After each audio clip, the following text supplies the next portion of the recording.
on to the other cities also, for I was sent for this purpose. പ്രാർത്ഥിക്കാം.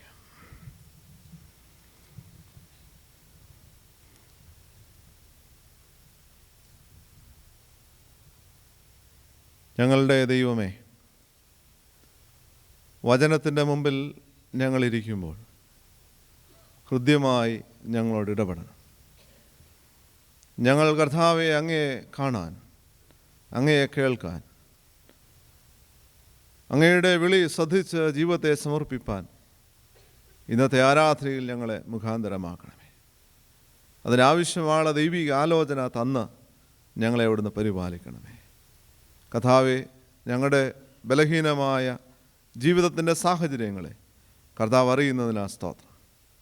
ഞങ്ങളെ ബലപ്പെടുത്തണം, പരിശുദ്ധാത്മാവിന് കൃപയെ ശക്തീകരിക്കണം. പ്രാർത്ഥന കേട്ടതിനാ സ്തോത്രം യേശുനാഥൻ അപേക്ഷിക്കുന്നു. കൃപയോടെ കേൾക്കണമേ. ആമേൻ. യേശു കർത്താവ് ശ്രേഷ്ഠ ഗുരു, ജീസസ് ക്രൈസ്റ്റ് ദ ഗ്രേറ്റ് ഗുരു എന്നുള്ളതാണ് ഇന്നത്തെ ചിന്താവിഷയം. വേദഭാഗങ്ങൾ വായിച്ചപ്പോൾ അതിനോട് ബന്ധപ്പെട്ടുള്ളതായ കാര്യങ്ങൾ നമ്മൾ കേട്ടു.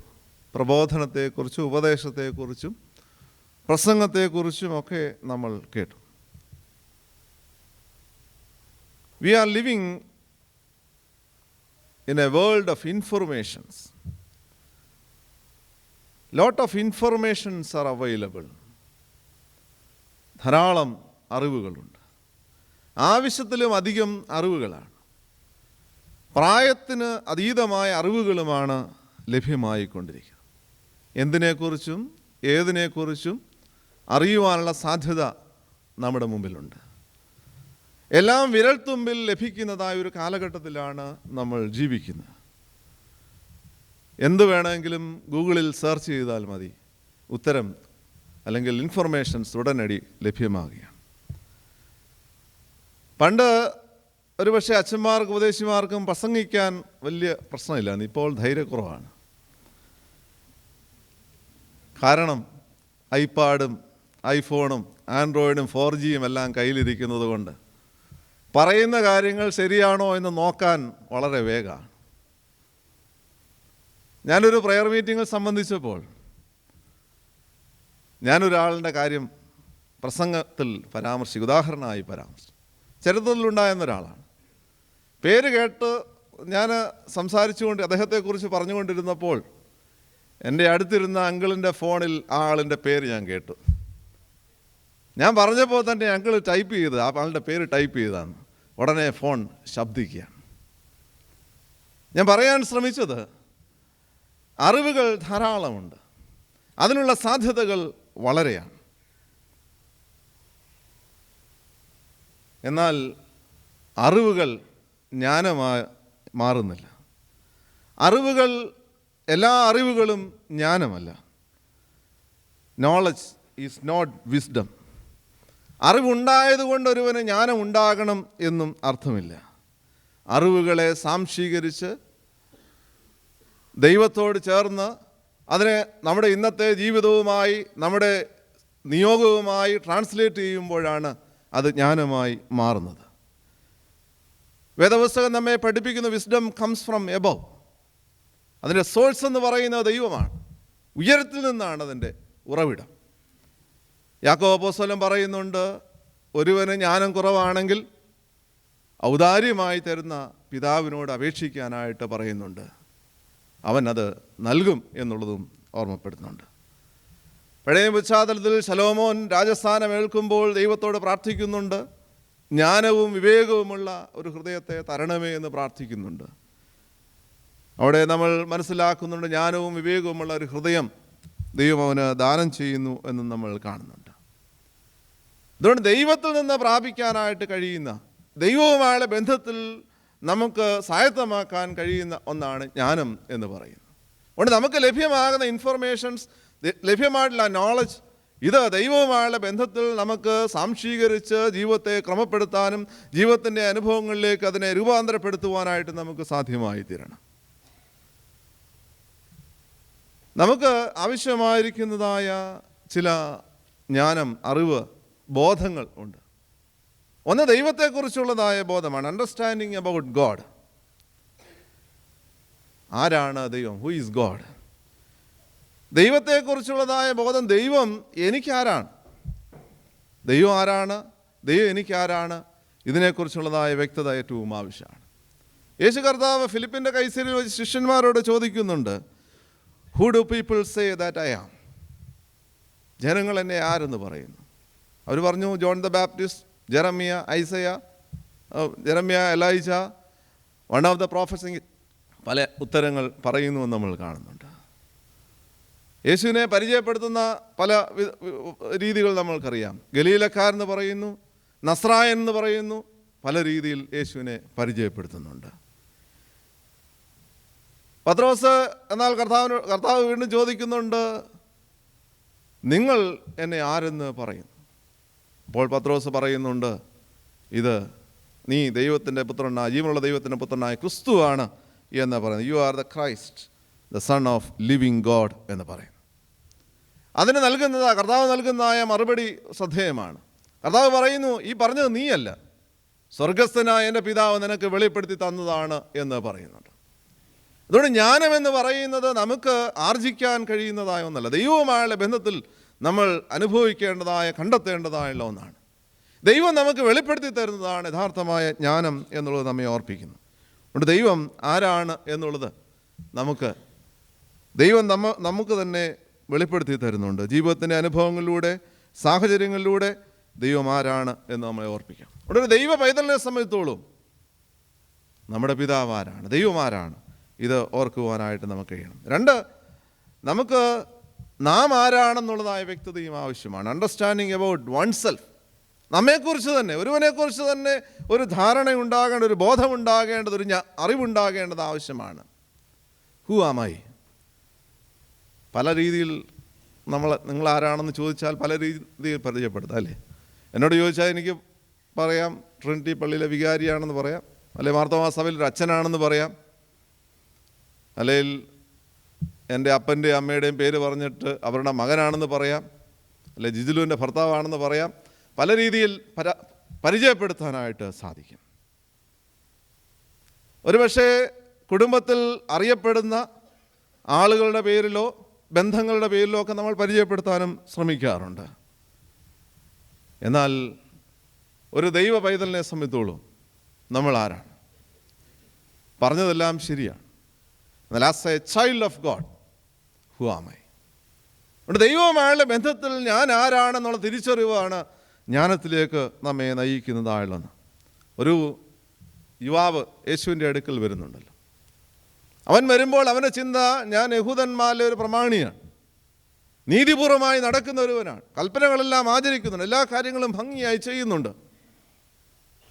അവൻ്റെ ചിന്ത അതായിരുന്നു.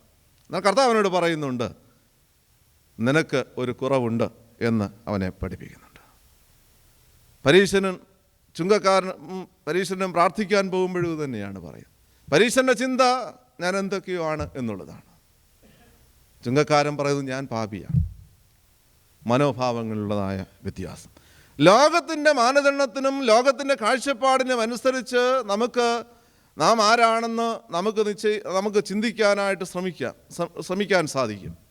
എന്നാൽ ആത്യന്തികമായി ദൈവത്തിൻ്റെ പൈതൽ എന്നുള്ള നിലയിൽ ഞാൻ ആരാണ് എന്നുള്ളതായ തിരിച്ചറിവുണ്ടാകേണ്ടത് ആവശ്യമാണ്. ബുദ്ധിമാനായ കൃഷിക്കാരനെ കുറിച്ച് വായിക്കുന്നുണ്ട്. അവൻ പറയുന്നു, I am blessed, I am the wise man, wise farmer. നല്ല കൃഷി ചെയ്തു, വലിയ വിളവൊക്കെ ഉണ്ടായി, നല്ല സ്റ്റോറേജൊക്കെ ഉണ്ടാക്കി എല്ലാം സൂക്ഷിച്ചു വെക്കുകയാണ്. എന്നാൽ ദൈവം അവനെ വിളിക്കുന്നത് ഫൂൾ എന്നാണ്, മൂഢ എന്നാണ്. അതുകൊണ്ട് ദൈവവുമായുള്ള ബന്ധത്തിൽ, ദൈവവചനത്തിന് മുമ്പിൽ ഞാൻ ആരാണെന്നുള്ളതായ തിരിച്ചറിവ് നമുക്കുണ്ടാകേണ്ടത് ആവശ്യമാണ്. 3, ദൈവത്തെക്കുറിച്ച് അറിയണം, നമ്മെക്കുറിച്ച് തന്നെ അറിയണം. ഒപ്പം we should have an understanding about the other. അവരനെക്കുറിച്ചുള്ളതായൊരു ബോധം, അവരനെക്കുറിച്ചുള്ളതായൊരു അറിവ് നമുക്ക് ഏറ്റവും ആവശ്യമാണ്. The other can be a stranger or a person in our neighborhood or a person in our workplace. ആരുമാകാം, നമ്മൾ കണ്ടുമുട്ടുന്ന ആരുമാകാം ഈ അതർ എന്ന് പറയുമ്പോൾ. യേശു കർത്താവ് ന്യായവിധിയുടെ ഉപമ പറയുമ്പോൾ മാത്യു 25 വായിക്കുമ്പോൾ നമുക്കറിയാം, ഇടത്തും വലത്തുമായിട്ട് ആളുകളെ വേർതിരിക്കുക. ഒരു കൂട്ടരോട് പറയുന്നു, നിങ്ങൾ ദ അതറിനെ കണ്ടു. മറ്റേ കൂട്ടരോട് പറഞ്ഞു, ദ അതറിനെ നിങ്ങൾ കണ്ടില്ല എന്നാണ്. വിശക്കുന്നതായ അവരനെ, ദാഹിക്കുന്നതായ അവരനെ, വേദനിക്കുന്ന ഒരുവനെ, തടവിലായിരിക്കുന്ന അവരനെ കാണാൻ കഴിഞ്ഞതും കാണാൻ കഴിയാത്തതിനെയും കുറിച്ച് അവിടെ പരാമർശിക്കുന്നുണ്ട്. നമ്മെ സംബന്ധിച്ചോളം അവരനെ കാണാനായിട്ടുള്ളൊരു കഴിവ് നമുക്കുണ്ടാകേണ്ടത് ആവശ്യമാണ്. നാം കണ്ടുമുട്ടുന്നതായ മറ്റുള്ളവരെ മനസ്സിലാക്കാനും അവരുടെ ആവശ്യങ്ങളെ മനസ്സിലാക്കാനായിട്ട് നമുക്ക് കഴിയേണ്ടത് ഏറ്റവും ആവശ്യമാണ്.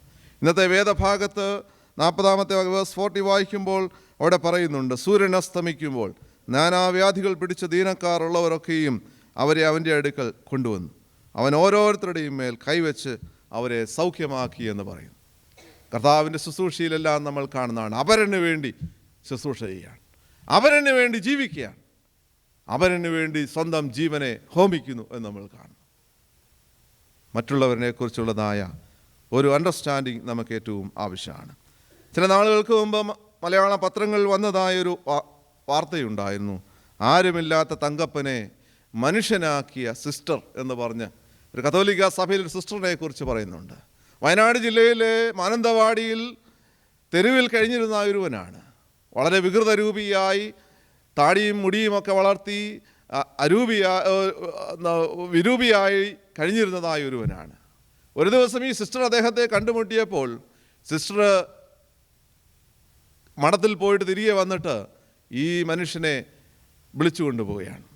വിളിച്ചുകൊണ്ടുപോയി അവനെ കുളിപ്പിച്ചു, അവന് പുതിയ ഡ്രസ്സ് ഇടിയിച്ചു, അവനെ താടി മുറിച്ചു, അവൻ്റെ മുടി മുറിച്ചു, അവനെ ഒരു മനുഷ്യനാക്കി മാറ്റിയ മദർ തെരേസയും ഒക്കെ ചെയ്തത് അതുതന്നെയാണല്ലോ. അവരൻ്റെ ആവശ്യങ്ങളെ കാണാൻ, അവരനെ കാണാൻ നമുക്ക് കഴിയുമ്പോഴാണ് നമ്മുടെ ജീവിതത്തിന് അർത്ഥമുണ്ടാകുന്നത്. മാത്രമല്ല, we should have a clear understanding about our own responsibilities. നമ്മുടെ ഉത്തരവാദിത്തങ്ങളെക്കുറിച്ച്, നിയോഗങ്ങളെക്കുറിച്ചുള്ളതായൊരു ജ്ഞാനം, ബോധം നമുക്ക് ആവശ്യമാണ്. 42-43 വാക്യങ്ങൾ വായിക്കുമ്പോൾ അവിടെ നേരം വെളുത്തപ്പോൾ അവൻ പുറപ്പെട്ട് നിർജ്ജന സ്ഥലത്തേക്ക് പോയി. പുരുഷാരം അവനെ തിരഞ്ഞ് അവൻ്റെ അരികത്ത് വന്ന് തങ്ങളെ വിട്ടുപോകാതിരിപ്പാൻ അവനെ തടഞ്ഞു. അവൻ അവരോട്, മറ്റുള്ള പട്ടണങ്ങളിലും ദൈവരാജ്യം സുവിശേഷിക്കണം, ഇതിനായിട്ടല്ലോ എന്നെ അയച്ചിരിക്കുന്നു. നിയോഗത്തെക്കുറിച്ചുള്ളതായ വ്യക്തത നമുക്കവിടെ കാണാം. ജനങ്ങൾ പറയുന്നു, നീ ഇവിടെ നിന്നാൽ മതി.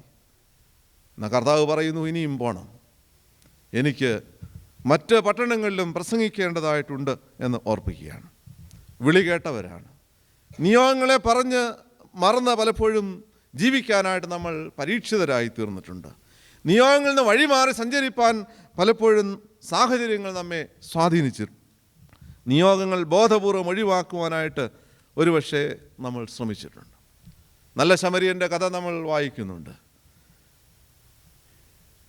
മാർട്ടിൻ ലൂതർ കിങ് ജൂനിയർ അദ്ദേഹം പറയുന്നുണ്ട്, ആ സംഭവത്തെക്കുറിച്ച് അദ്ദേഹം പരാമർശിക്കുമ്പോൾ ഇപ്രകാരം പറയുന്നുണ്ട്, പുരോഹിതനും ലേവ്യനും ചോദിച്ചതായ ആദ്യ ചോദ്യം, if I stop to help this man, what will happen to me? ഈ മനുഷ്യനെ സഹായിക്കാൻ ഞാൻ ഇവിടെ നിന്നാൽ എന്താണ് എനിക്ക് സംഭവിക്കാൻ പോകുന്നത്, അല്ലെങ്കിൽ എൻ്റെ ജീവിതത്തിൽ എന്താണ് സംഭവിക്കാൻ പോകുന്നത്? അപ്പോൾ നോക്കിയപ്പോൾ ഉത്തരവാദിത്വം അല്ലെങ്കിൽ സമയത്തിന് കാര്യങ്ങൾ നടന്നില്ല എന്ന് വരും, അതുകൊണ്ട് വഴിമാറിപ്പോവുകയാണ്. എന്നാൽ ശമരിയക്കാരൻ ചോദിക്കുന്നുണ്ട്, if I do not stop to help this man, what will happen to this man? എനിക്കെന്ത് സംഭവിക്കും എന്നുള്ളതല്ല, ഞാൻ ഇവനെ ശുശ്രൂഷിച്ചില്ല എങ്കിൽ, ഇവരെ കരുതിയില്ല എങ്കിൽ അവൻ എന്ത് സംഭവിക്കും എന്നുള്ളതായ ചിന്തയാണ് അവനെ ഭരിച്ചത്. ദൈവം നമ്മെ വിളിച്ച് വ്യത്യസ്തമായ സാഹചര്യങ്ങളിൽ നിയോഗിച്ചിരിക്കുകയാണ്. നിയോഗങ്ങളെ മറന്ന് ജീവിപ്പാൻ സാധ്യതയുണ്ട്, നിയോഗങ്ങളിൽ നിന്ന് വഴിമാറി സഞ്ചരിപ്പാൻ സാധ്യതയുണ്ട്, നിയോഗങ്ങളെ ബോധപൂർവമായി ഒഴിവാക്കുവാനുള്ള സാധ്യതകളുണ്ട്. എന്നാൽ നമുക്ക് നമ്മുടെ നിയോഗങ്ങളെ ഏറ്റെടുത്ത് കർത്താവിനോട് ചേർന്ന് യാത്ര ചെയ്യുവാനായിട്ട് നമുക്ക് സാധ്യമാകേണ്ടത് ഏറ്റവും ആവശ്യമാണ്. അതുകൊണ്ട് നമുക്ക് സമർപ്പിതരായി തീരാം, ദൈവത്തെക്കുറിച്ചുള്ളതായ ഒരു നല്ല അറിവുള്ളവരായി, ഞാൻ ആരാണെന്നുള്ളതായ നല്ല അറിവുണ്ടായ അപരനാരാണെന്നുള്ള അറിവുണ്ടായി. എൻ്റെ നിയോഗങ്ങൾ എന്താണെന്നുള്ള ബോധത്തോടു കൂടെ നമുക്ക് ജീവിപ്പാനായിട്ട് സമർപ്പിതരായിത്തീരാം. അബ്ദുൽ കലാം, അദ്ദേഹം വളരെ ശ്രദ്ധേയമായ ഒരു വാചകം പറഞ്ഞു. അദ്ദേഹത്തിൻ്റെ ഓഫീസിൽ ഈ വാചകം എഴുതി വെച്ചിട്ടുണ്ട് ഉണ്ടായിരുന്നു എന്നാണ് പറയുന്നത്. I am not a handsome guy, but I can give my hand to someone who needs help. നമ്മളായിരിക്കുന്നിടങ്ങളിൽ നമ്മുടെ നിയോഗങ്ങളെ ഏറ്റെടുത്ത് കർത്താവിനോട് ചേർന്ന് നമുക്ക് യാത്ര ചെയ്യാം. We should have an understanding about God, about ourselves, about the other, and about our responsibilities. ദൈവം നമ്മെ ആക്കിയിരിക്കുന്നത് to be a blessing in this world. നമുക്ക് അനുഗ്രഹമായി തീരാൻ, നന്മയായി തീരാൻ നമ്മുടെ ജീവിതങ്ങളെ സമർപ്പിക്കാം. ദൈവം നമ്മെ അതിന് സഹായിക്കുമാറാകട്ടെ. ഒരാൾക്ക് പ്രാർത്ഥിക്കാം.